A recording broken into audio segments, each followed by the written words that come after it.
The first sound on Grandpa's final recording was not his voice. It was 3 sharp warning beeps from somewhere behind him.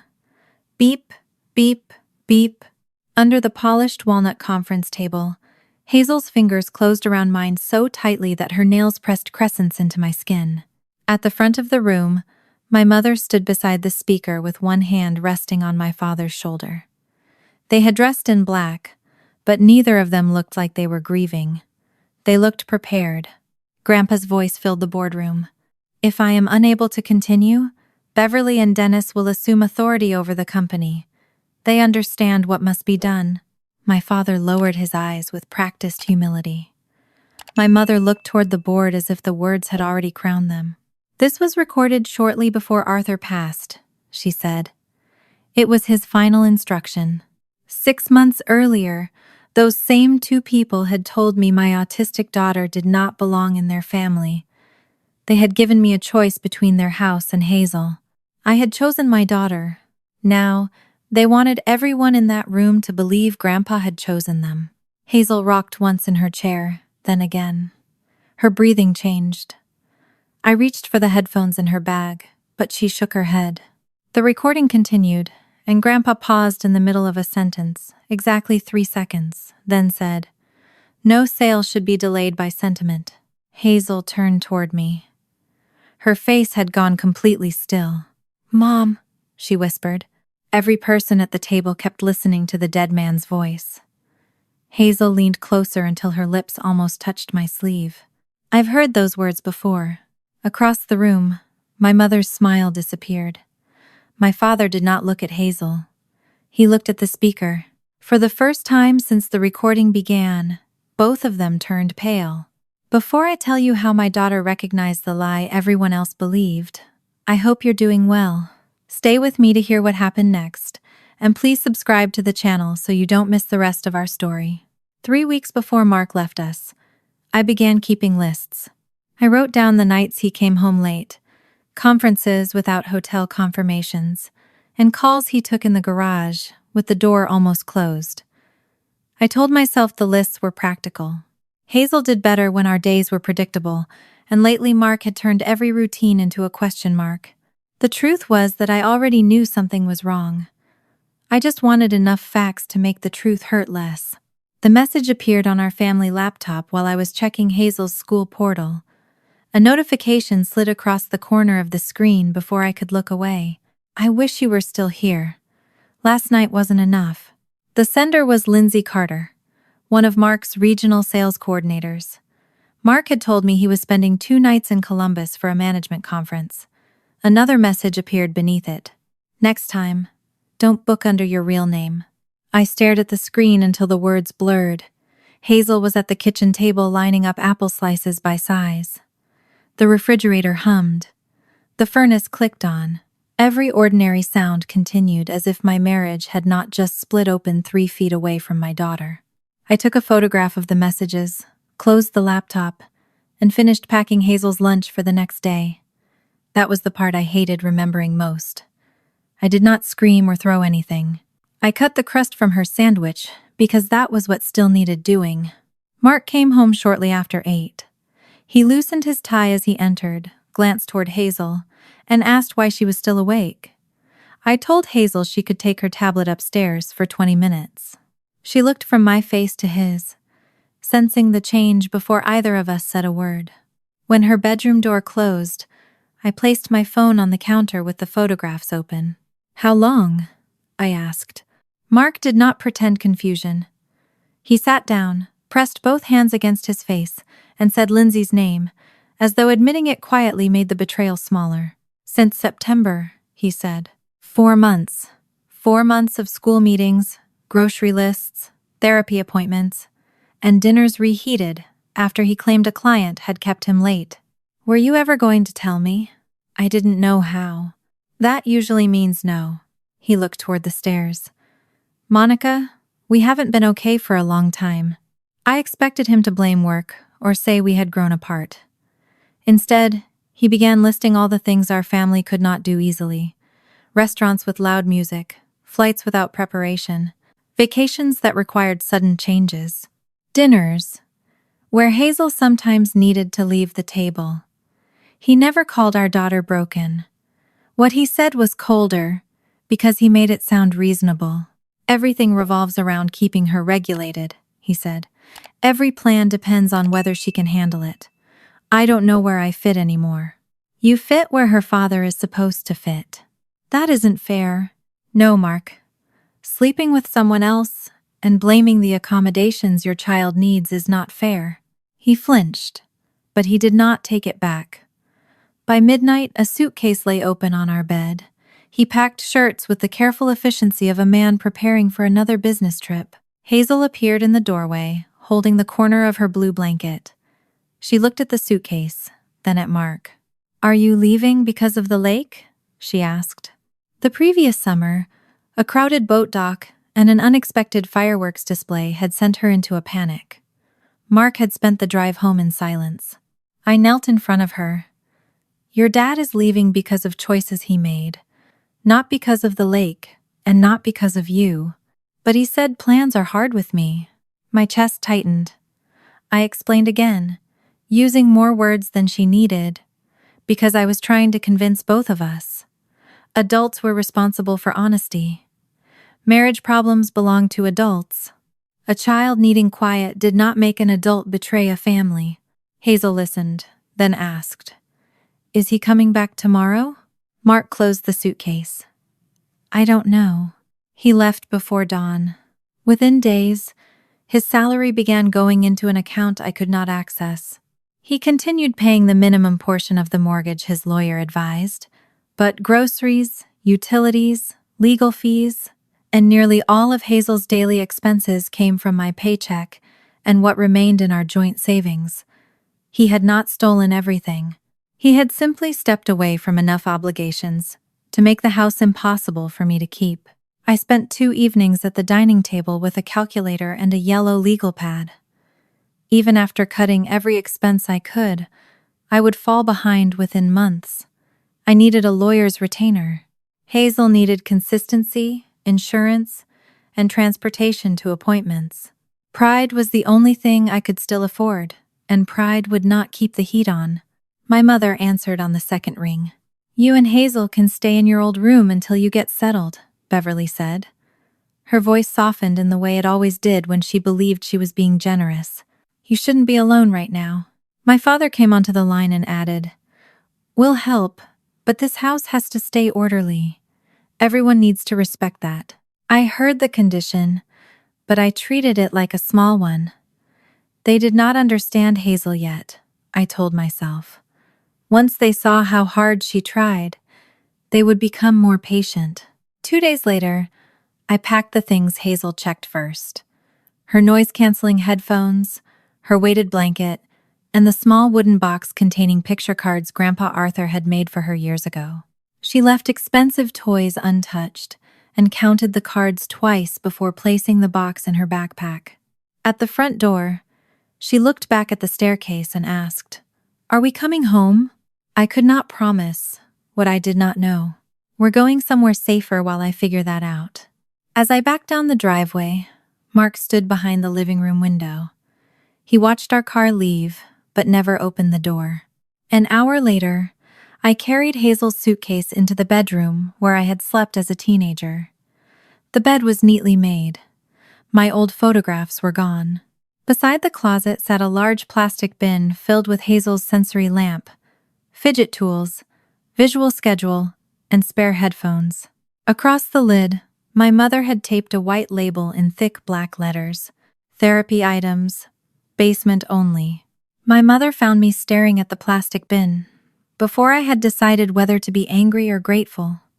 She stood in the doorway with a stack of folded towels and followed my eyes to the label. "I put those things together so the room wouldn't feel cluttered," she said. "You know how your father is about order." Hazel crouched beside the bin and lifted the lid. Her fingers moved over the edge of her sensory lamp, then the smooth wooden handle of her weighted lap pad. She did not take anything out. "These are mine," she said. "I know, sweetheart." I turned to my mother. "She needs some of this upstairs." Mother placed the towels on the dresser. "Of course she can use what she needs. I'm only asking that the house not start looking like a therapy center." The words were mild enough to make an argument sound unreasonable. I selected Hazel's lamp, headphones, visual schedule, and 2 fidget tools, then left the rest in the bin. I told myself it was temporary. We would be there for a few months, not forever, and keeping the peace would give me time to find another place. That evening, Mother explained the household rules while Hazel and I ate soup at the kitchen island. Headphones were not allowed at the dinner table because they were rude.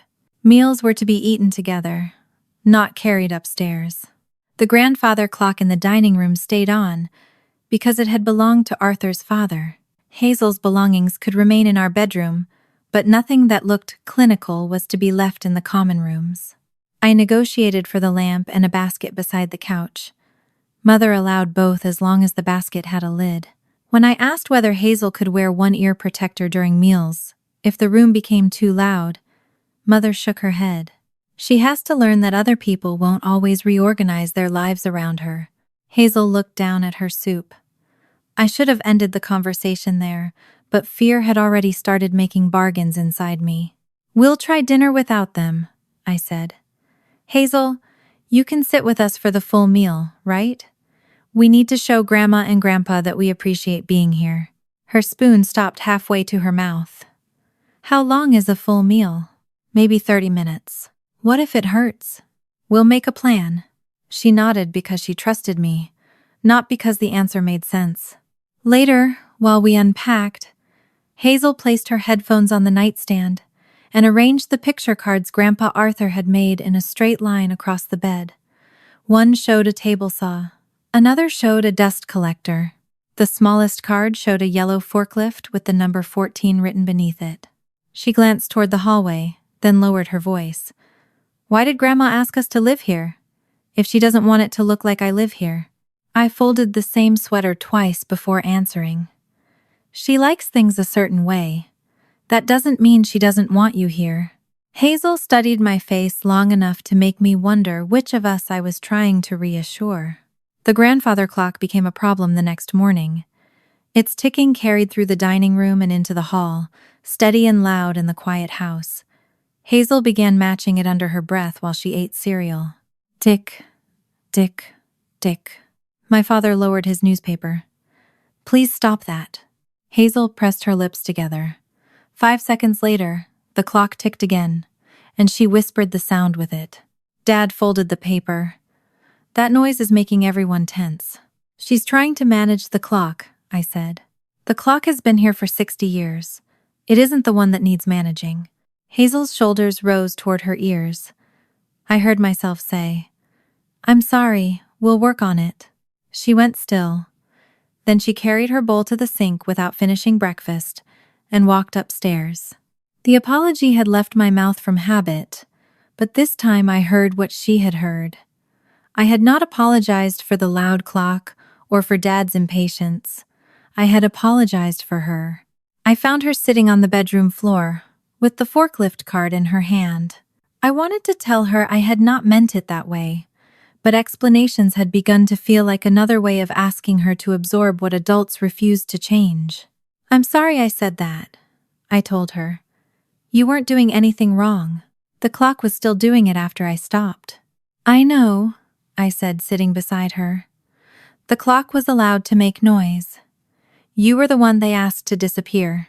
At lunch, Grandpa Arthur arrived without warning, carrying a paper bag from the bakery near the factory. He was 88, walked with a cane he disliked, and still wore a Von Millwork jacket, even though he only spent a few hours a week at the company. Hazel came downstairs when she heard his voice. Arthur did not ask her for a hug or tell her to look at him. He set a cinnamon roll on a plate and asked whether she wanted the icing warmed. "No," she said. "Warm icing moves." "Then we'll leave it cold." He noticed the forklift card in her hand. "You still have number 14? Hazel held it up. It had a broken voice. Arthur smiled. "Most old machines do." He asked whether she wanted to visit the factory with him on Sunday morning, before the crews arrived and while the equipment was silent. Hazel looked at me before answering. Mother stepped in from the kitchen. Arthur, she doesn't need to be wandering around a factory. It's dangerous, and she gets overwhelmed. That is why I said Sunday morning. She has enough to adjust to. Arthur did not argue. He only looked at Hazel and said the invitation would remain open. The card carried me back 4 years, to the first time he had taken us through the finishing area. Hazel had been 7, and terrified by the sudden bursts of compressed air. Arthur had found her a pair of ear protectors, and waited until she chose to keep walking. Near the loading bay, forklift number 14 had reversed, with 3 uneven warning beeps. The first 2 were sharp. The third dragged out as if the machine had run out of breath. Hazel repeated the pattern all the way home. Arthur had told her that when machines grew old, each one developed its own voice. It had been an ordinary kindness, the kind that cost him nothing and meant everything to her. After lunch, an email from my divorce attorney appeared on my phone. Mark wanted a flexible parenting schedule based on his travel. He was willing to see Hazel when he was in town, but he would not commit to weekday pickups, therapy appointments, or a fixed overnight routine. Mother read my face before I lowered the phone. When I told her the basics, she sighed. Maybe he felt there was never room for him, she said. You always put Hazel first. She is his child, and you are his wife. Marriage cannot survive if one person is always last. I wanted to ask where a child was supposed to rank when she needed her parents. Instead, I watched Hazel at the other end of the room, turning the forklift card between her fingers. I was afraid that if I raised my voice, Mother would decide our stay had become too disruptive before I had saved enough to leave. Mark made his own choices, I said. I'm not discussing this with Hazel in the room. Mother's mouth tightened, but she let the subject drop. That evening, she appeared in our doorway, while I was helping Hazel prepare her clothes for school. She said Arthur and 2 senior people from the company were coming for dinner the following night. She wanted the dining room used properly, with the silver and the old clock running. This matters to your father, she said. Please make sure Hazel doesn't cause a scene. After she left, I wrote a list for Hazel. Sit near the end of the table. Keep both feet on the floor. Ask before leaving. Do not repeat the clock. Try not to cover your ears unless necessary. I wrote each rule in careful block letters and added small boxes she could check. Hazel read the list twice. Then she looked up at me, her face more frightened than it had been when Mark carried his suitcase out of our house. If I do all of it right, she asked, will they keep us? I looked at the list in Hazel's hands and wished I could tear it up without frightening her more.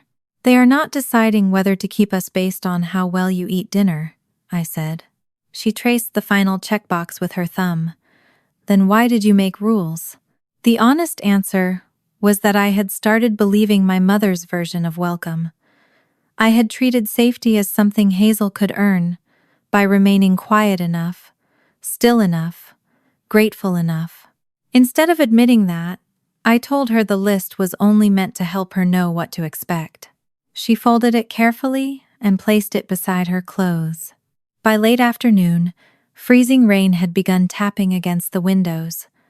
Mother polished the silver while a classical station played through the dining room speakers. The grandfather clock marked every quarter hour with a metallic chime, and Dad had left the television running in the den so he could follow the weather warnings. I asked Mother to turn off the music. It's barely audible, she said. The television and clock are audible too. The sounds overlap for Hazel. She placed another fork beside a plate and adjusted it until the handles formed a straight line. The entire house cannot be rearranged for one person. I lowered the music myself. Mother reached past me and raised it again. Arthur called shortly before 6. His driver would not bring him out with ice forming on the roads, and the 2 company guests canceled soon afterward. I expected Mother to simplify dinner, but she lit the candles and opened the dining room anyway. We have already made the effort, she said. We might as well eat properly. Hazel came downstairs wearing the soft gray sweater she had chosen the night before. Her headphones remained upstairs because I had promised Mother she would try dinner without them. She sat near the end of the table and found the stitched lines in the white tablecloth. One finger followed a line from her plate to the edge, then returned and began again. Under the table, her other hand pressed against each fingertip in order. Mother served roast chicken from a silver platter. Dad dragged his chair closer, and the wooden leg scraped sharply across the floor. Hazel flinched. I touched her wrist. "You're okay." She looked at me, then at the doorway. It was the signal we had agreed on. If she needed to leave, she would look at me and wait for a nod. I should have given it immediately. Instead, I glanced at my mother. She was watching us over the rim of her wine glass. I imagined the conversation that would follow if Hazel left before the food was served. I imagined Dad saying we had refused to try. I imagined packing our belongings with nowhere else to go. 2 more minutes, I whispered. Hazel returned her eyes to the tablecloth. The television announcer raised his voice as a new weather advisory began. The clock ticked behind me. Mother's fork touched her plate with a bright, repeated click as she cut her chicken. Hazel began pressing her fingertips faster. Dad asked about my attorney, then complained that divorce lawyers created conflict by encouraging women to make demands. Mother answered him while the television continued in the next room. Their voices crossed each other, and the clock chimed once for the half hour. Hazel looked at me again.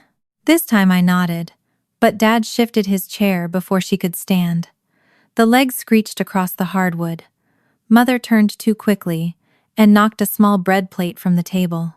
It struck the floor and broke. Hazel clapped both hands over her ears.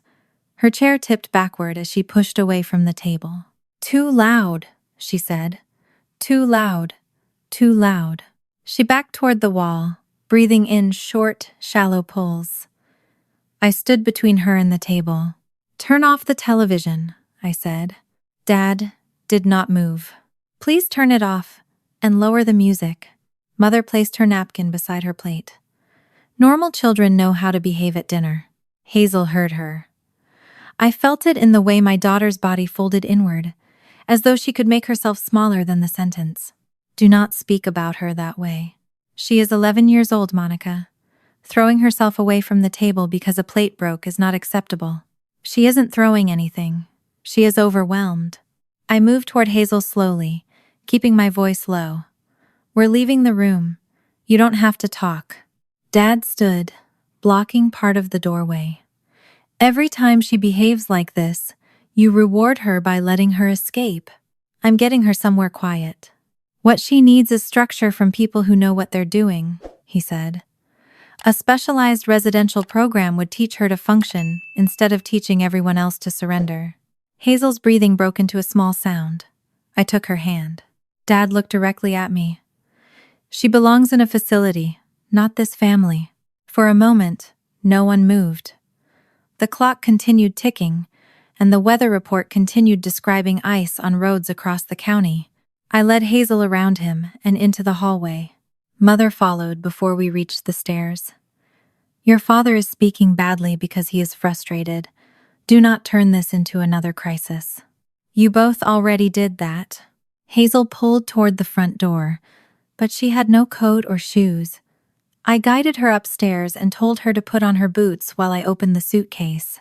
She sat on the edge of the bed, rocking slightly. "I'm sorry," she said. I packed her medication, 2 changes of clothes, her headphones, the weighted blanket, and Grandpa's wooden cards. "You have nothing to apologize for. I broke dinner." "The plate broke. You didn't." I was loud. "You were hurting." Mother appeared in the bedroom doorway.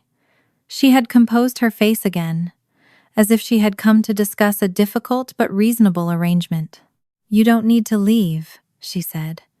"You need rest, Monica. You need time to handle the divorce and get back on your feet." With Hazel, there are excellent programs for children like her. Trained people could give her consistency, and you could stay here while you rebuild your life. I stopped packing. "You want me to live in this house while my daughter lives somewhere else? I want you to think about her future. You cannot build your entire life around preventing discomfort. You are exhausted, your marriage is ending, and you are nearly out of money. At some point, being practical is not cruelty. The suggestion frightened me because every practical fact she named was true. I was exhausted.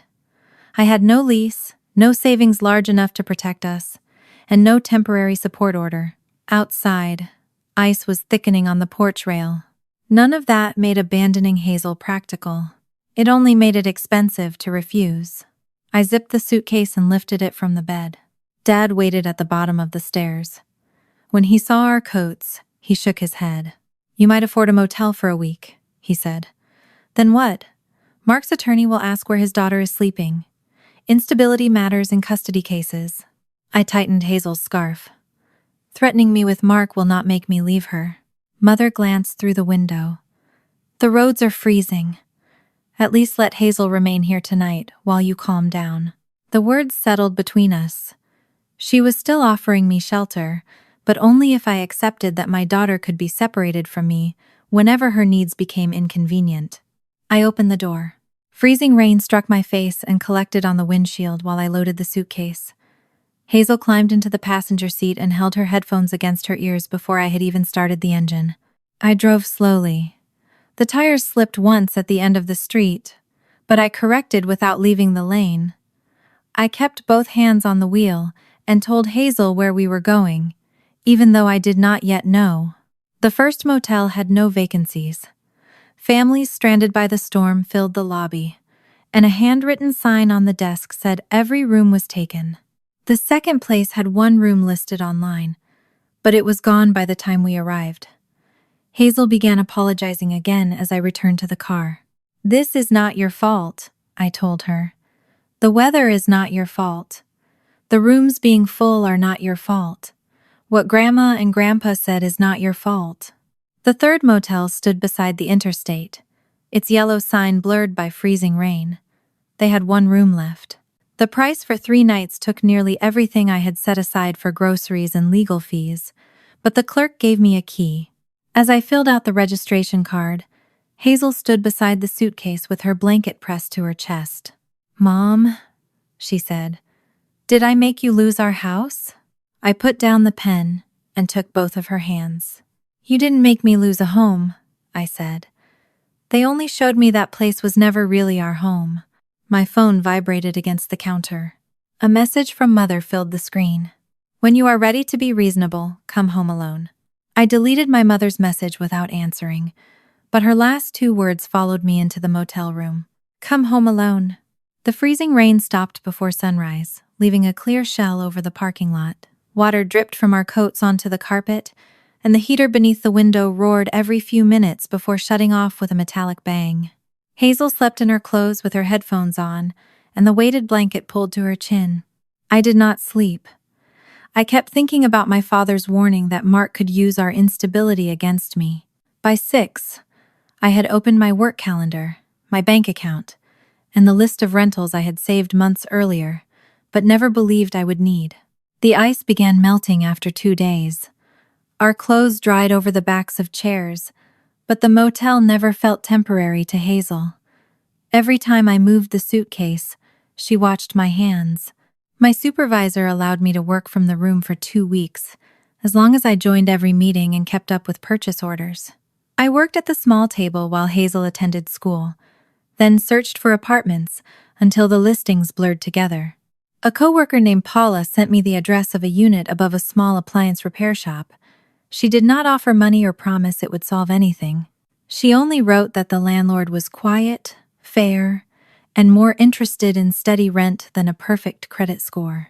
The apartment had 1 bedroom, sloped ceilings, and a kitchen table barely wide enough for 2 plates. The stairs smelled faintly of machine oil from the shop below.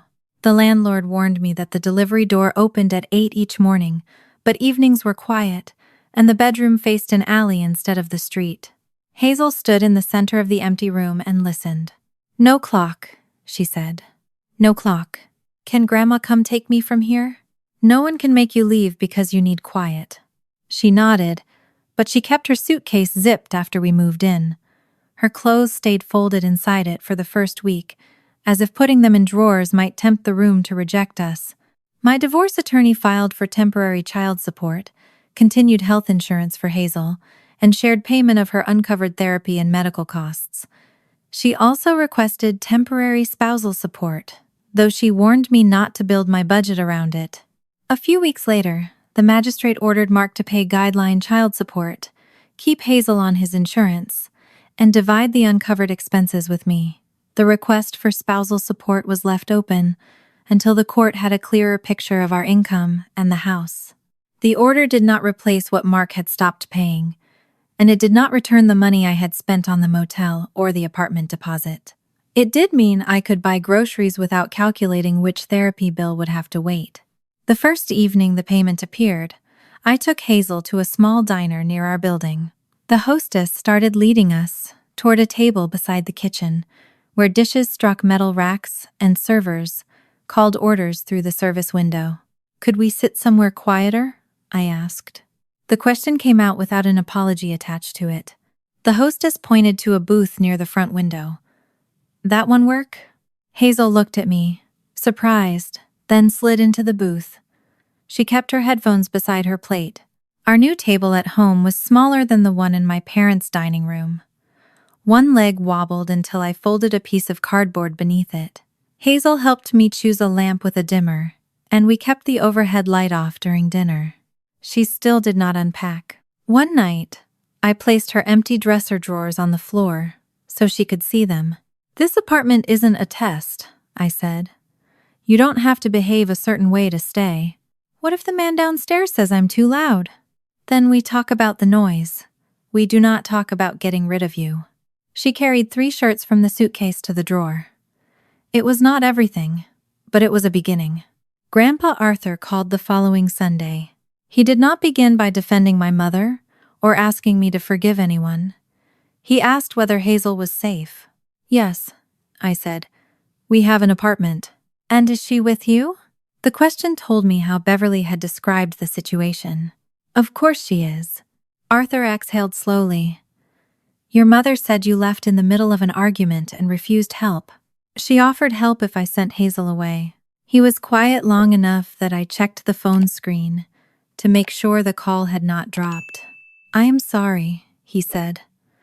"I should have known what was happening in that house. You couldn't have stopped me from leaving." "No, but I might have stopped them from believing they had the right to ask." His voice sounded thinner than it had at lunch, but his mind was clear. He said he was reviewing decisions at the company and needed to correct something before it became permanent. "When I clean this up, I want to see you," he said. I did not ask what he meant. Von Millwork had always belonged to a part of the family where every conversation became a contest over loyalty. I had just escaped one set of conditions. I did not want another. "Hazel misses you," I said instead. She was sitting beside me, listening without pretending not to. I put the call on speaker. "Do you still have the card for forklift 14? She asked. Arthur gave a soft laugh. "I believe it is in the top drawer of my desk. It had the broken beeper." "I remember." Hazel looked relieved that someone else remembered it too. Arthur promised to call again after he finished what he was working on. He never did. Several weeks later, I received an email from my mother with the subject line Arthur Von Funeral Information. There was no greeting. The message listed the church, the burial time, and the request that family arrive 30 minutes early. I read it twice before telling Hazel that Grandpa Arthur had suffered a stroke and died. She sat at our small table with both hands around a glass of water. Was he alone? No, he was at the hospital. Did he know people were there? I don't know. She stared at the cardboard beneath the table leg. I want to say goodbye. I don't want to go to Grandma's house. We won't.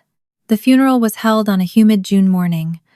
Hazel wore her headphones around her neck and sat beside me near the back of the church. My parents occupied the front pew beneath a spray of white lilies. Mother turned once, saw us, and faced forward again. We stayed through the final hymn. When people began forming a receiving line, Hazel touched my sleeve. Can we go now? Yes. That single word felt different from the answer I had withheld at my parents' dinner table. I did not look toward my mother for permission. I took Hazel's hand and led her toward the side exit.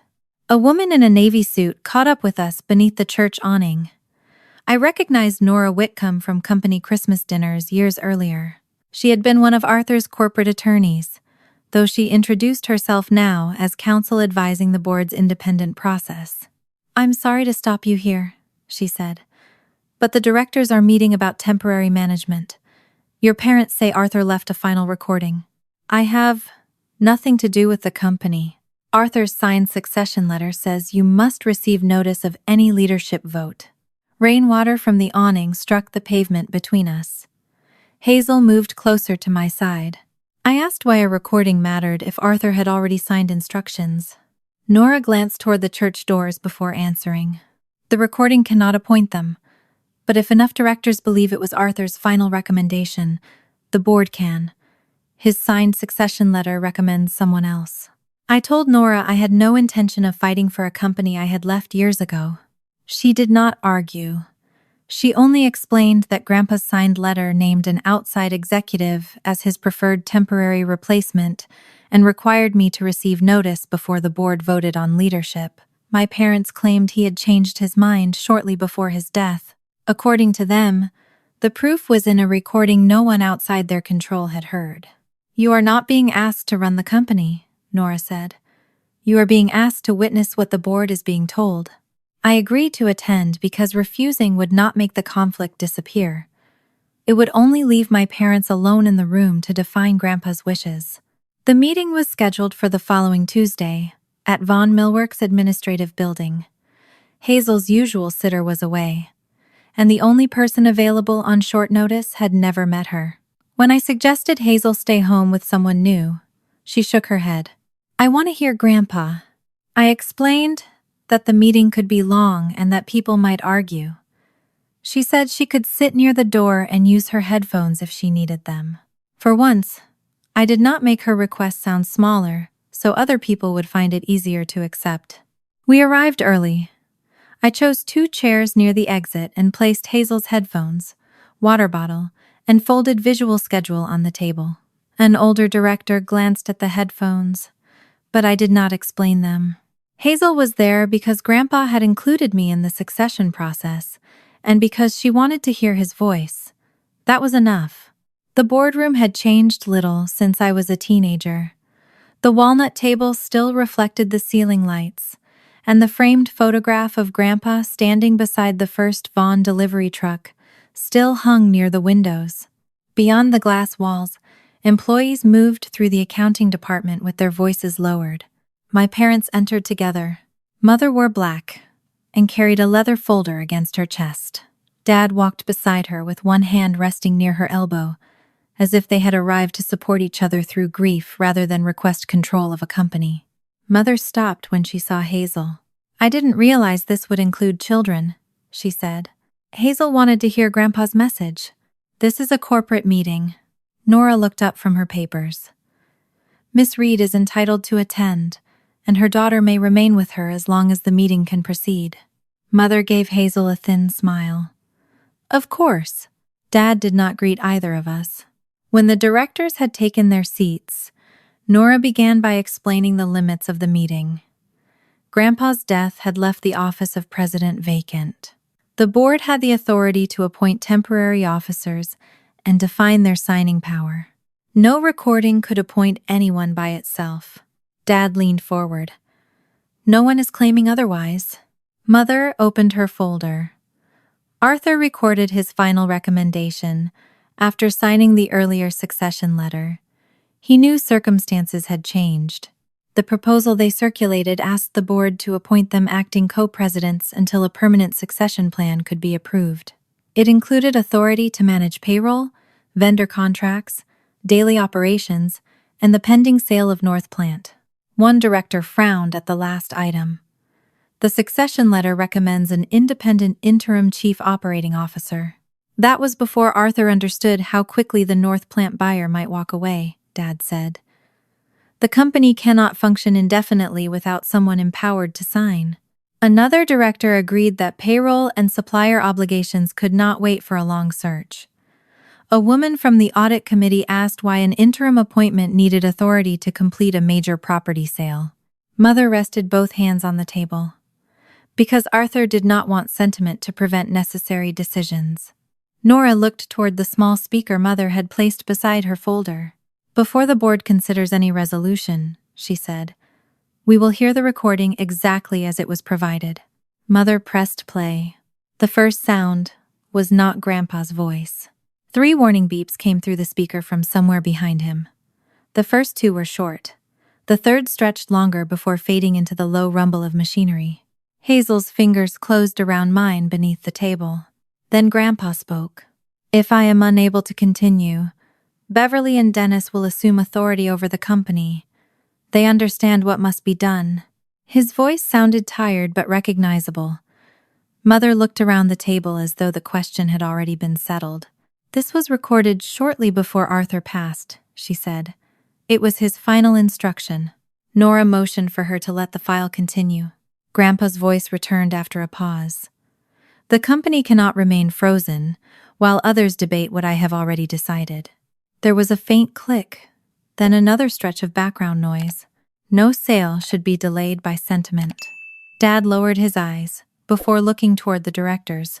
North Plant has been draining resources for years, he said. Arthur understood that keeping it out of nostalgia would endanger the rest of the business. He wanted us to move forward. A director near the far end asked whether the buyer's deadline could be extended. Dad shook his head. Not without risking the deal. Hazel shifted in her chair. Once, then again. Her breathing became shallower, and her eyes remained fixed on the speaker. I reached toward the bag at my feet. Do you want your headphones? She shook her head. The directors continued discussing whether a limited appointment could be separated from the property authority. Mother answered that splitting responsibility would create paralysis. Dad said the company needed people who knew its operations, not an outsider learning on the job. Hazel's grip tightened. Then she turned toward me. Her face had gone completely still. Mom, she whispered. I leaned closer. I've heard those words before. Across the table, Mother's smile disappeared. Dad did not look at Hazel. He looked at the speaker. Both of them went pale. I kept my voice low. Where did you hear them? Hazel's eyes moved toward the floor as she searched for the answer. At the factory, she said. The broken beeper. The 3 uneven warning sounds replayed in my memory. Forklift number 14. 2 sharp beeps and one that dragged behind them like a failing breath. I did not yet understand how a machine removed years earlier could be heard behind a recording supposedly made shortly before Grandpa died. I only knew Hazel had recognized something specific before I had mentioned the forklift. Mother closed the leather folder. She is grieving, she said. Arthur took her through the factory several times. She is mixing memories. Hazel's shoulders tightened. I stood before I had decided to. Nora, I want the vote delayed until the recording source can be verified. Dad leaned back in his chair. On the basis of an 11-year-old remembering a noise? On the basis of a detail that can be checked. Mother looked at the directors. This is a family grievance being dragged into corporate business.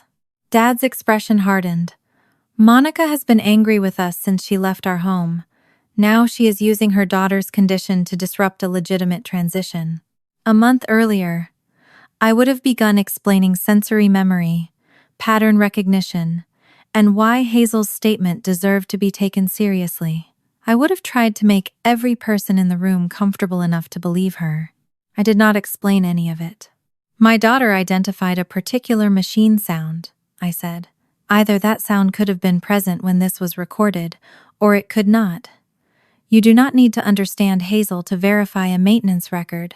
The woman from the audit committee turned to Nora. Can the board secure the original file? Nora nodded. The source device, the original digital file, all copies, and every related version should be preserved immediately. Until that is done, I recommend no vote on officer appointments and no authorization connected to North Plant. Dad objected that the company could not remain leaderless.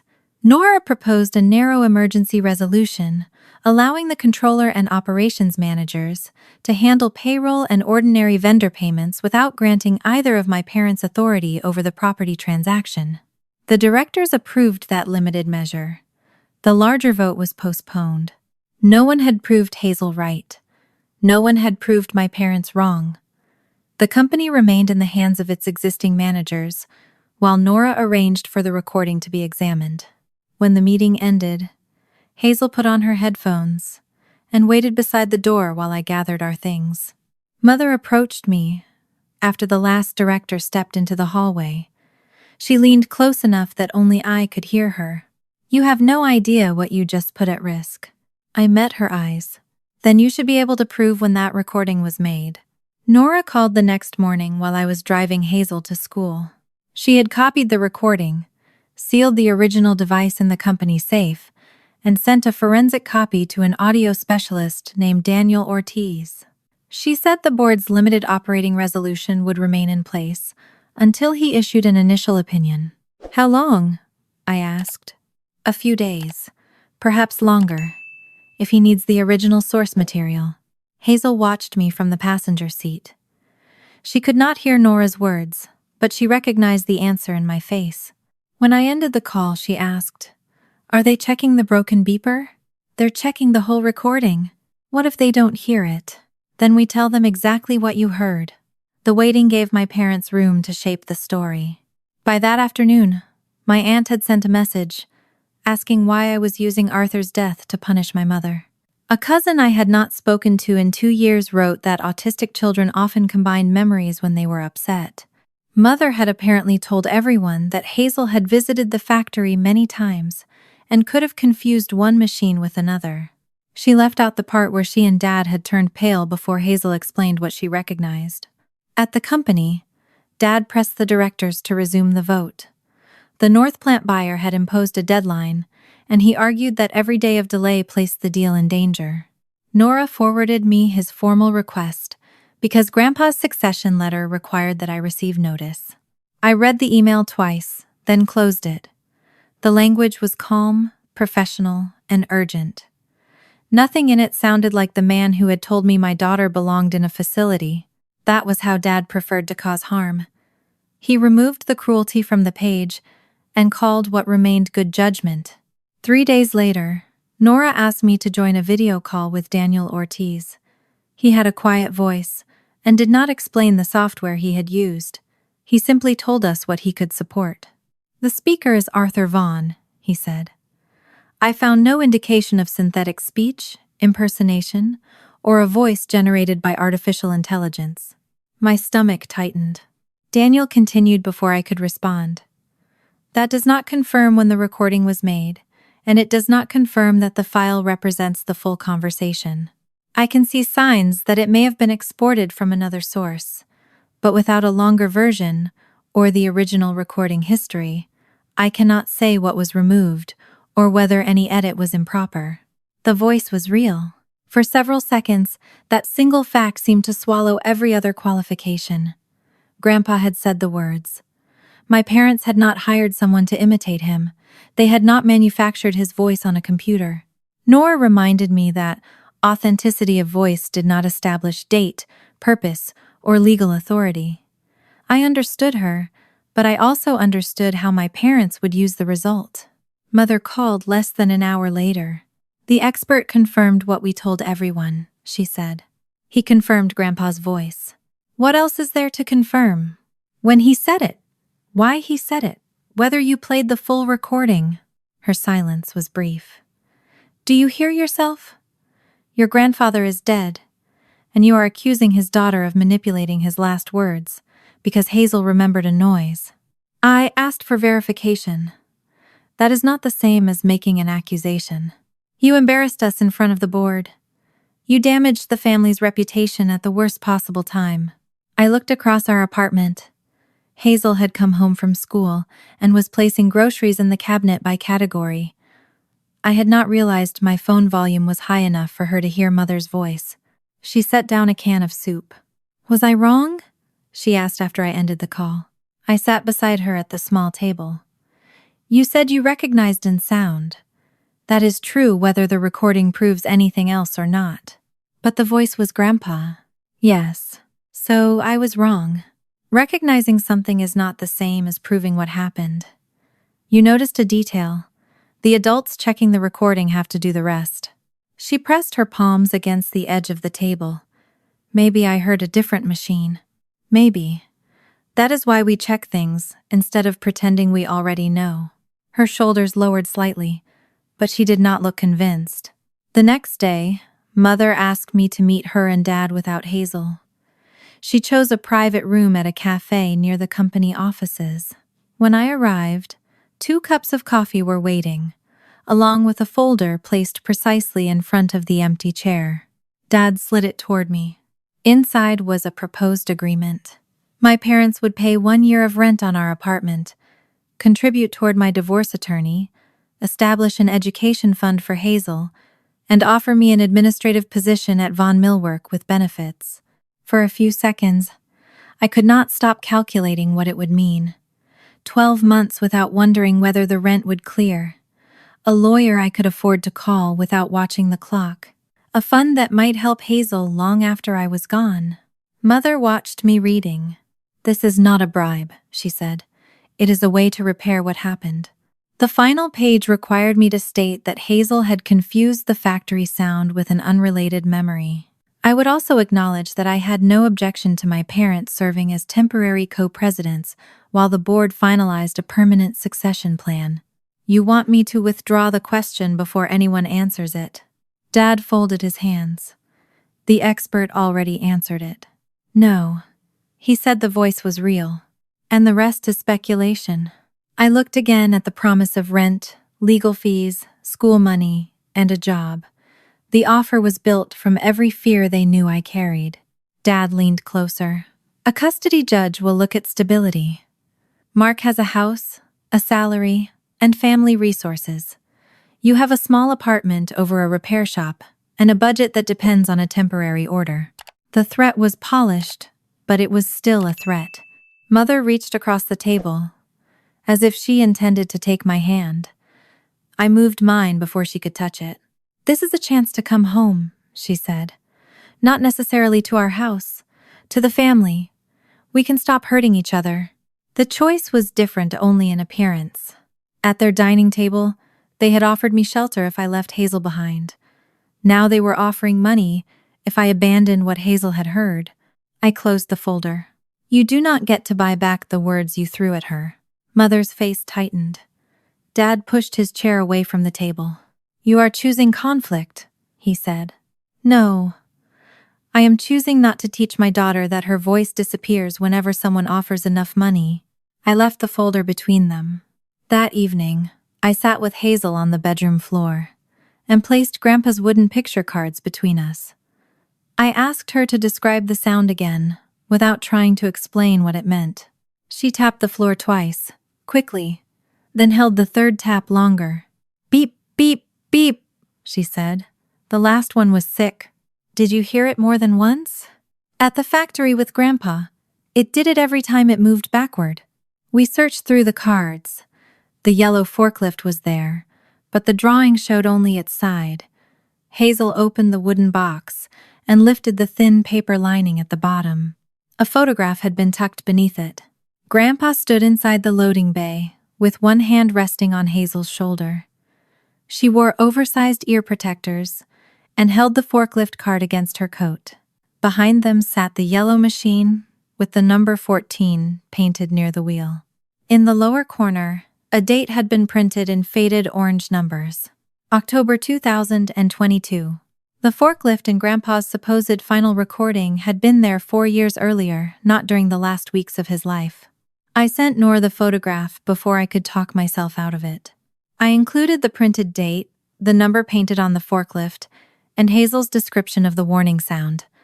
I did not claim the picture proved my parents had altered anything. I only asked whether the company still had maintenance records for Machine 14. Nora replied, within an hour. "Do not search company systems yourself. I will request the inventory archive." The warning was unnecessary, but I understood why she gave it.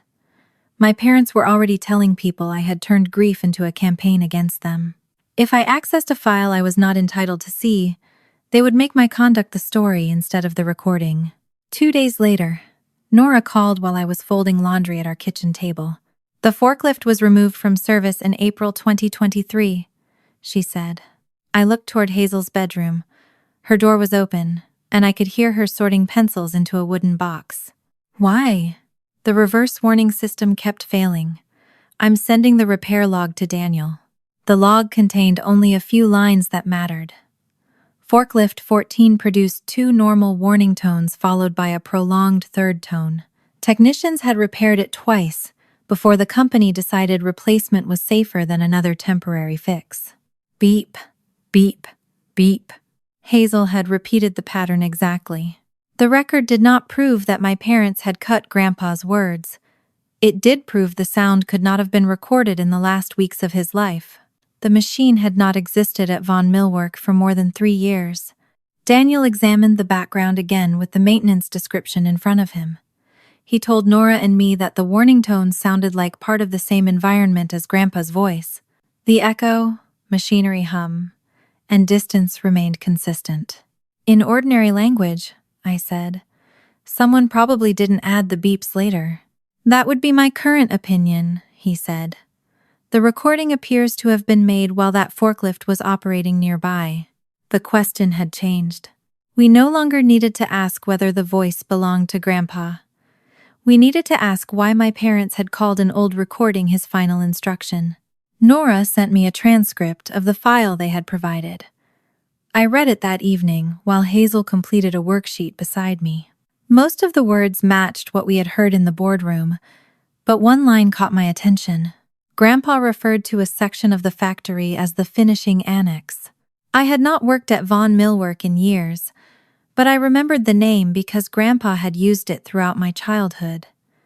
The company renamed that section the North Finishing Center after a renovation 2 years earlier. Employees had new maps, new signs, and new safety labels. Grandpa sometimes resisted new language, but even he had begun using the updated name during company events. I called Nora. The forklift is not the only old thing in the recording. She asked me to explain. He called the finishing department the annex. That name was replaced before he died. Nora was quiet for a moment. That gives me another date marker. She requested the company's stored communications from the period surrounding Grandpa's heart surgery 4 years earlier.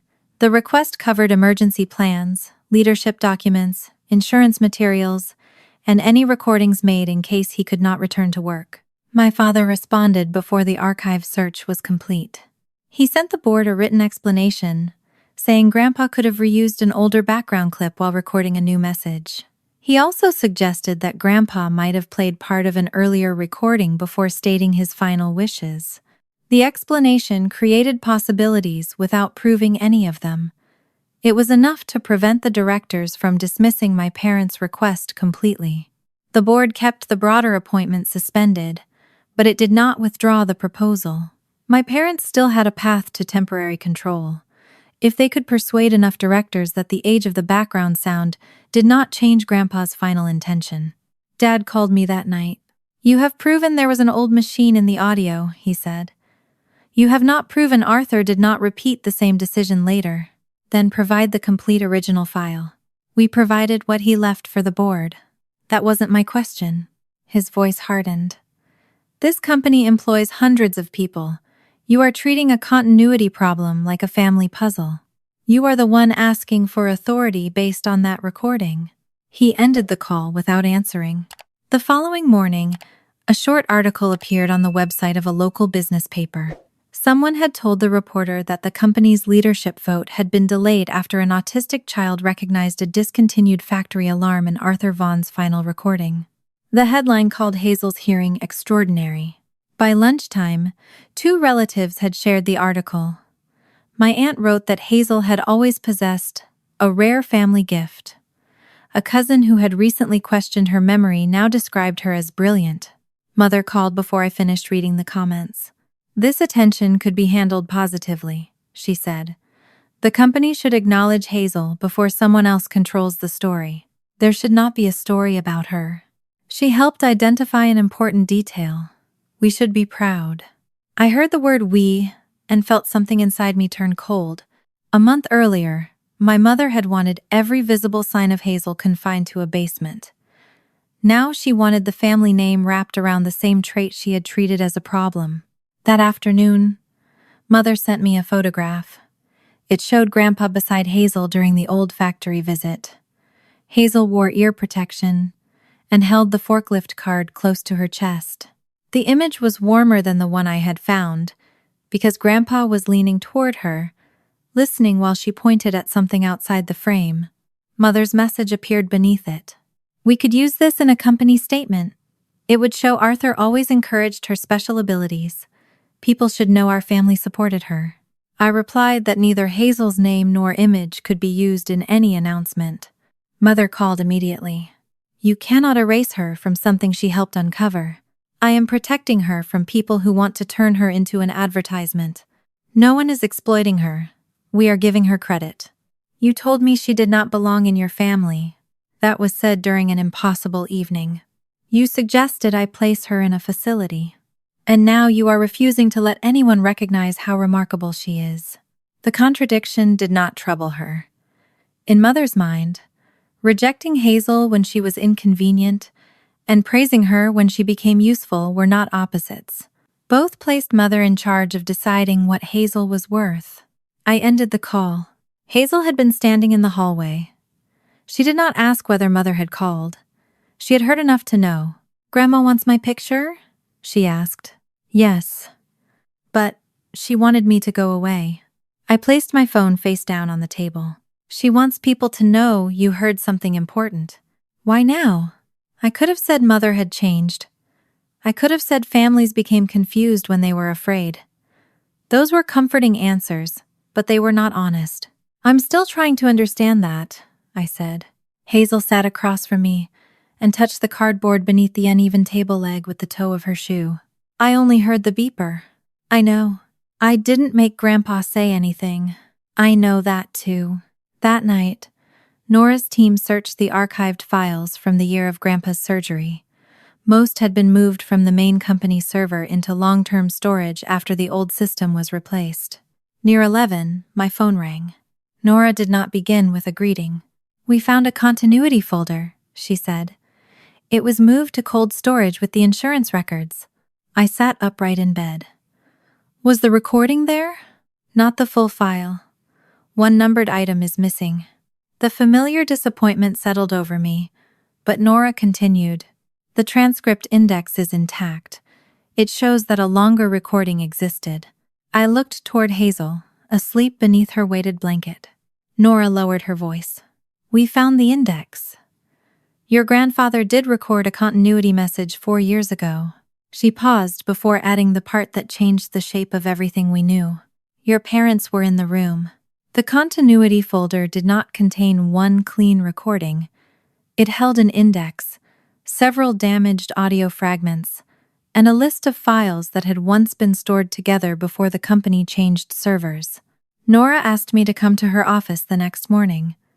Daniel joined us by video, his screen filled with file names and dates I did not understand. He did not waste time explaining the software. He played what he had recovered. Grandpa's voice came through in short, uneven sections. This statement is being recorded before my cardiac procedure.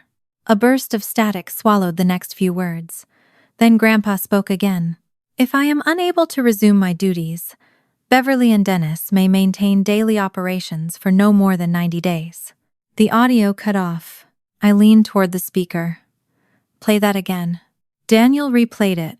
The same words ended at the same place. No more than 90 days. My parents had asked the board to appoint them until a permanent succession plan was completed. They had also requested enough signing authority to finish the North Plant sale. Grandpa's actual recording, at least the part we could hear, described something narrower and temporary. What came after that sentence? I asked. We do not have that section yet, Daniel said. The file fragment ends there. Nora placed the transcript index beside me. It showed a longer recording with multiple sections, but several pages and one numbered audio file were missing from the company archive. Daniel had confirmed one other point. The segment my parents played in the boardroom came from the middle of that older recording. It had not been created as a separate final message. Nora closed the folder. This does not transfer shares, appoint officers, or override the board. The problem is that your parents presented part of an old continuity plan as Arthur's final recommendation. They used it to influence a governance vote. Then the vote is over. Not necessarily. She turned her laptop toward me. Dad had submitted a demand for another emergency meeting within 48 hours. He argued that the North Plant buyer would withdraw unless the board approved the sale immediately. He still claimed Grandpa had repeated the same wishes before his death, even if the background recording was older. Why does this sale have to happen before the full recording is found? I asked. Nora opened another document. It was a conflict disclosure form connected to the buyer. One signature line was blank. Near the bottom, under Outside Consultants, was the name Vaughn Strategic Consulting LLC. I knew the company. Dad had created it years earlier for occasional operations work after he talked about reducing his hours at Vaughn Millwork. As far as I knew, it had never done anything significant. What does his consulting company have to do with North Plant? Nora pointed to a payment clause attached to the closing documents. Vaughn Strategic Consulting would receive a fee once the property sale was completed. The number was large enough to explain Dad's urgency, without requiring a complicated trail of hidden accounts. He would be paid if the transaction closed. If the board appointed him and Mother with authority over the sale, he could help approve a deal that rewarded his own company. Did Grandpa know? We cannot prove what Arthur knew yet, Nora said. But his signed succession letter called for an independent audit before any major property transaction. That suggests he had concerns. Until that moment, I had thought the recording was mainly about control. My parents wanted the titles, the office, and the right to say Grandpa had chosen them. Now I understood that control was the tool. They needed it to complete a deal before anyone examined who would profit. Mother called while I was still in Nora's office. I put the phone on speaker after telling her Nora was present. You have seen Dennis's disclosure, she said. The unsigned one. The missing signature is an administrative oversight. Dad's private company gets paid when North Plant is sold. He spent months restructuring that transaction. Consultants are paid for their work. Consultants usually disclose that work before asking for authority to approve the same deal. Mother's voice sharpened. Your father is not stealing from the company. He is being compensated for saving it from an obsolete property. Arthur refused to let go. Then why use an old recording and call it Grandpa's last instruction? You heard Arthur's voice. I also heard him say 90 days. The silence that followed was the clearest answer she had given me. Mother recovered quickly. She said the fragment might have been an early draft. She said Grandpa had changed his mind many times. She said the company could not be paralyzed because a damaged archive produced one incomplete sentence. Every explanation asked me to ignore the same thing. My parents had known exactly when that recording was made because they had been in the room. After school, I found Mother waiting near the edge of the parking lot. Hazel came through the doors with her backpack pulled high on both shoulders. She saw Beverly before I could redirect her toward the car. Mother held a gift bag printed with musical notes. I wanted to give Hazel something, she said. You cannot approach her here without asking me. I am her grandmother. That did not matter to you when you wanted her sent away. Hazel stopped beside me. Mother softened her expression and held out the bag. This is for our little sound detective. Hazel did not take it. I'm not a detective, she said.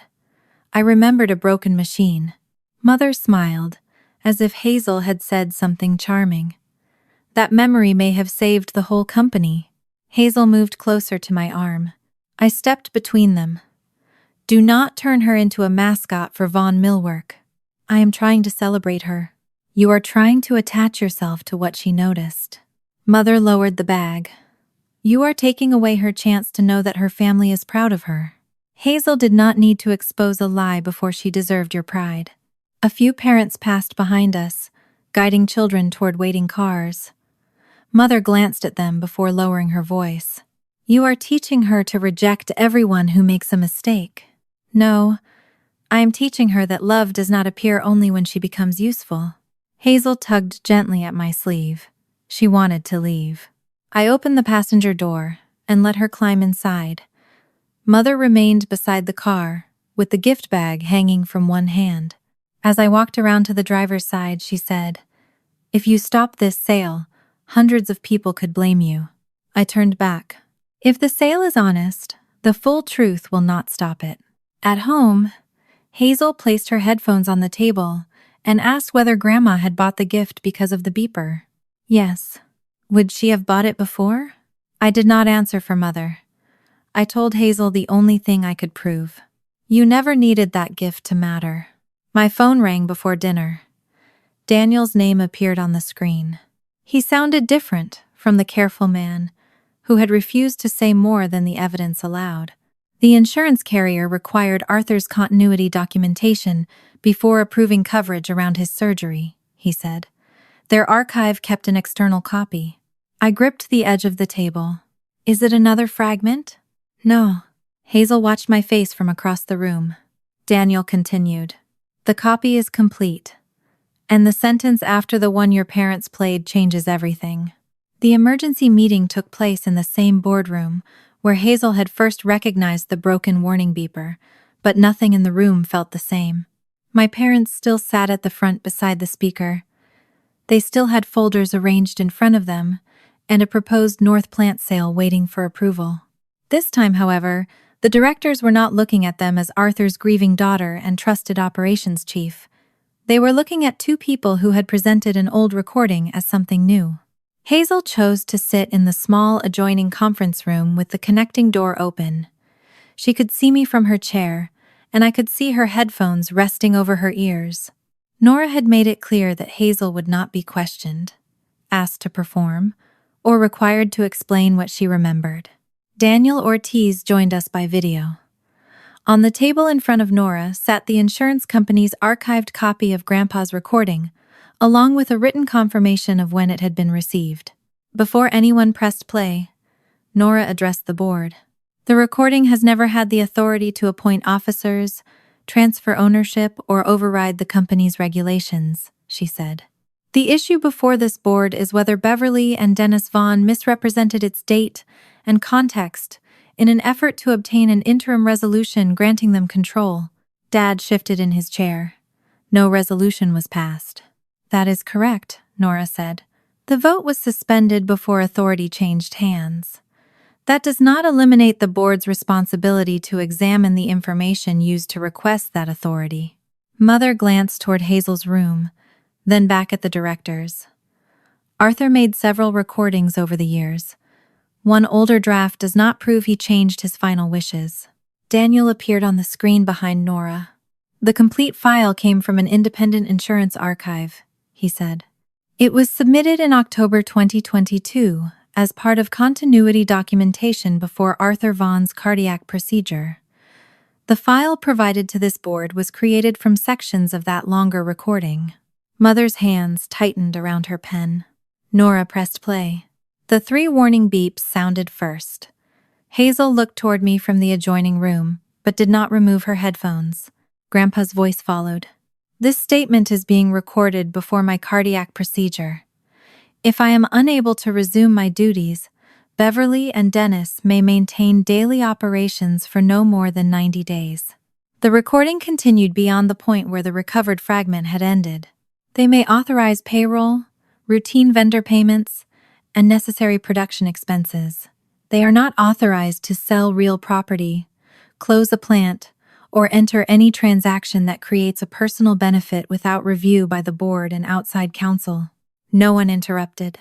Then Grandpa said the sentence my parents had removed completely. No sale of North Plant is to proceed until the audit is complete.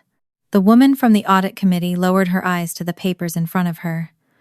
One of the directors who had previously supported my parents leaned back slowly. Grandpa continued discussing equipment that had become unsafe or too expensive to repair. His voice grew more impatient as he described managers keeping damaged machines because they had been part of the factory for decades. No sale should be delayed by sentiment, he said. This time, the sentence did not refer to North Plant. It referred to obsolete saws, damaged lifts, and factory equipment that needed to be sold or replaced. My parents had taken Grandpa's warning not to keep broken machinery out of nostalgia and placed it beside their proposal to sell an entire factory property. Every word was his. The meaning they had built from those words was not. When the file ended, the room remained silent. Dad was the first to speak. Arthur's position on North Plant was inconsistent. He knew the property was draining resources. Nora looked at him. Did you know the segment presented at the first meeting came from this continuity recording? Dad hesitated. Mother answered for him. We knew it reflected Arthur's thinking. That was not my question. Dad placed both palms on the table. We clarified what Arthur meant. The full recording contained outdated restrictions made before he understood the final terms of the sale. The words seemed to remain in the air after he stopped speaking. He had not denied changing the context. He had justified it. Nora opened the next folder. This is the conflict disclosure associated with Lakefront Redevelopment Partners. It identifies Vaughan Strategic Consulting as entitled to a fee when the North Plant transaction closes. Dad's expression hardened. That company performed legitimate advisory work. It is your company, one director said. Yes. And you requested signing authority over the transaction that would trigger its payment? The arrangement was disclosed. Nora turned the unsigned form toward the board. It was prepared. It was not completed, approved, or included in the packet initially provided to the directors. Mother spoke quickly. Dennis spent months saving a transaction Arthur kept delaying. The fee is not evidence of theft. No one here has made a criminal determination, Nora said. The board is deciding whether either of you can continue participating in this transaction while an independent audit examines the conflict. There were no police waiting outside. No one reached for handcuffs. The consequences arrived through votes, signatures, and people who had stopped accepting my parents' version of events. The directors formally withdrew the proposed appointment of Beverly and Dennis as acting co-presidents. They suspended both of their signing authority, removed them from all discussions involving North Plant, and authorized an independent audit of the proposed sale and Vaughan Strategic Consulting. The transaction with Lakefront was placed on hold. An interim chief operating officer, independent of our family, would oversee ordinary business while the review continued. Through the glass wall, several employees had gathered near the accounting department. News of the vote moved quickly. One woman covered her mouth when someone told her the North Plant sale had been stopped. A man in a work jacket closed his eyes and gripped the back of a chair. The company had not been permanently saved. The audit might still lead to difficult decisions. For that day, however, the people at North Plant knew their jobs would not disappear through a deal approved by someone secretly being paid to close it. Mother stood as the directors began gathering their papers. Her face had lost the controlled expression she had carried into the room. When she looked toward Hazel, it changed again. Pride replaced anger so quickly that it frightened me. She walked toward the adjoining room. "My sweet girl," she said, "do you understand what your special ability just did? You saved your great-grandfather's legacy." Hazel pressed deeper into her chair. I stepped between them before Mother could touch her or lift the phone already in her hand. "No pictures." Mother lowered the phone. "I only wanted one family photograph. You are not using her to repair what happened here. I am giving her credit. You are trying to stand beside the result after rejecting the child who noticed it." Hazel reached for my hand. We left the boardroom before Mother could turn her new praise into another claim of ownership. In the elevator, Hazel watched the numbers descend above the doors. "Did I save it?" she asked. "You noticed something important," I said. "Then people did the work they were supposed to do." She thought about that, then nodded. I did not tell her she had rescued hundreds of jobs or solved Grandpa's final mystery. She had remembered a broken sound. I had believed her. Nora, Daniel, and the board had followed the evidence. That was enough.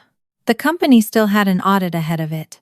My parents still faced consequences that would take months to settle. I believed the hardest part was over. That evening, after Hazel had gone to bed, my phone lit up with a voicemail from Mother. Her voice was softer than it had been in the boardroom. "We can fix this as a family," she said. "We want you and Hazel to come home." I did not return my mother's voicemail. For the next few weeks, the independent audit moved forward without me. The North Plant sale was canceled, and my parents remained suspended from signing contracts or representing Vaughn Millwork. Their consulting agreement and the documents surrounding the proposed sale were turned over to outside counsel. Whatever civil consequences followed would take months, perhaps longer. The board appointed an interim chief operating officer who had no connection to our family. Nora asked whether I would consider holding an advisory seat during the transition, but I declined. I had helped make sure Grandpa's words were heard in their full context. That did not make the company mine to lead. My own life remained smaller and more immediate. Mark continued paying temporary child support under the court order. Hazel stayed on his health insurance, and he was required to share the uncovered costs of therapy and medical care.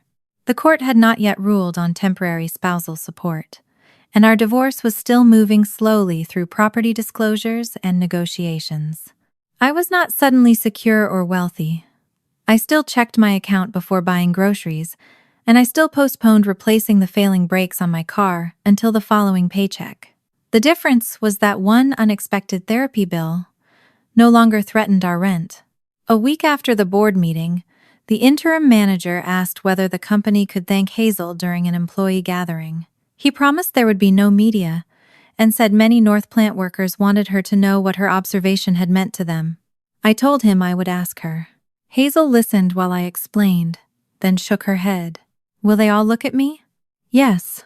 "Will they clap?" "Probably." "I don't want that sound." I told the interim manager she would not attend. He accepted the answer without trying to persuade me. The employees sent a simple card instead. It contained no photograph request and no language about special gifts. Inside, dozens of people had signed their names beneath one sentence thanking Hazel for speaking when something did not sound right. She read the sentence once and placed the card in Grandpa's wooden box. My parents asked to meet me 2 days later. I chose a small conference room at the public library. It was neutral, quiet, and far enough from both their house and my apartment that no one could pretend the meeting itself was a return home. Mother arrived, carrying a leather folder. Dad carried the same controlled expression he had worn during the first board meeting, though his authority was gone now. They sat across from me and began by describing what could still be repaired. They would transfer my childhood home into my name. Vaughn Millwork would create a scholarship honoring Hazel's attention to detail. I could accept a permanent position in community relations, with benefits and a salary higher than what I earned at the school district. Mother also wanted the 4 of us to release a family statement. "It would show that we are healing privately," she said. "People have heard only the most painful version of what happened. It is the version that happened. People say things under stress that they do not truly mean." I waited for her to name the words. She did not mention the facility, the ultimatum, or the message telling me to come home alone. Dad opened the folder to a page describing the proposed scholarship. Hazel's future could be connected to a company that understands the value of her abilities. Her abilities. At my parents' table, Hazel had been a disruption they wanted removed. In the boardroom, she had become an asset they wanted attached to the family name. The label had changed, but the condition underneath it had not. I closed the folder. "Would you want her back if she had never recognized the forklift?" Mother's face tightened. "That is not a fair question. It is the only question that matters." Dad leaned forward. "What happened at dinner was separate from what happened at the company." "No, it wasn't. At dinner you decided she had no place in the family because her needs were inconvenient." After the recording, you decided she belonged because her memory became useful. We are trying to make amends, Mother said. You are trying to make an announcement. Her eyes filled, but she still did not apologize. How long do you intend to punish us? This is not punishment. It is a boundary. I pushed the folder back across the table. Hazel did not become your family the day she helped save the company. She was your family the night you told me to leave her behind. Neither of them answered. I told them the house, scholarship, job, and public reconciliation were not acceptable. Any future contact with Hazel would have to begin with a specific apology that did not blame stress, misunderstanding, or me. After that, change would have to be demonstrated over time, and Hazel would decide whether she wanted contact. For now, there would be none. Mother looked at me as though I had taken something that belonged to her. I finally understood that she had always believed access to Hazel was a family right, even when she refused Hazel the same right to belong. I stood and left them with the unsigned proposal. That evening, a message from Mark appeared on my phone. I saw the article. I'm proud of Hazel. Tell her she did something incredible. Months earlier, I might have searched those words for evidence that he regretted leaving. I no longer needed regret to turn him back into the father I had hoped he would be. I saved the message with the other communication relevant to our custody case and did not answer it. Hazel was helping me prepare dinner. We made grilled cheese and tomato soup because she liked the sound of the bread pressing against the pan more than the sharper noises of chopping vegetables. The overhead light remained off. The lamp beside the table cast a warm circle over 2 bowls. Her headphones rested beside her plate. Did Grandma and Grandpa ask about me? She asked. Yes. Do they like me now? I sat across from her. They like what you did for them. She moved her spoon slowly through the soup. Is that love? Loving someone means seeing them before they can do anything for you. It means they still belong when they are tired, frightened, loud, quiet, helpful, or unable to help at all. Hazel considered that answer. Did I save the company? You noticed something important. The lawyers, the board, and the people who kept the records did the rest. Her eyes dropped toward the wooden box on the counter. But you never had to save a company to deserve a home, I said. You never had to prove anything to deserve me. A delivery truck rattled through the alley below. Hazel pressed her hands over her ears and looked toward the bedroom. You can go, I told her. Your soup will still be here. She left the table for several minutes and returned wearing her headphones. She sat down and continued eating without apologizing. I did not praise her for coming back or ask her to remove them. There was nothing to explain, and no one whose comfort had to be protected from hers. Our table was smaller than the one in my parents' dining room. One leg still rested on folded cardboard. The food was simple, the apartment was rented, and the future remained uncertain. But there were no rules hidden inside our welcome.